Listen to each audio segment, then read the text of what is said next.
అబ్బబ్బబ్బబ్బా కూరగాయలకి ఏం రేట్లు పెంచేశారు ఇలా ధనంజయ్య. బామ్మ నా జేబులో 1000 రూపాయలు తీసావా? తీసాను రా కూరగాయలు కొందామని. సరే మిగతా డబ్బిటివు.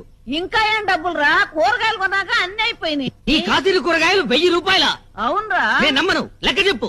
కూర్చో. కూర్చో చెప్పు, లెక్క చెప్పవే. వంకాయలు కేజీ 25 కేజీలు 100. బెండకాయలు కూడా కేజీ 25 కేజీలు తీసుకున్నా. మరో 100. కాకరకాయలు దోసకాయలు ఇంకొక 100. 300.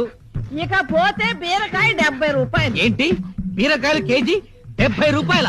కేజీ కాదురా సన్నాసి, ఒక్క బీరకాయ 70 రూపాయలు. అయ్యో 10 తీసుకున్నాను. ఒక్క బీరకాయ 70 రూపాయల అంటే ఒక్కొక్క బీరకాయ సొరకాయ సైజులో డబుల్ ఉంటుందా? అబ్బే అంత ఎక్కడరా. తినే బీరకాయలు కాదా బామ్మ, తాగే బీరకాయలు తెచ్చావా? అవునరా, మొదట్లో 2 తాగితే శక్తిగా ఉండి నిద్ర వచ్చేది. ఇప్పుడు 5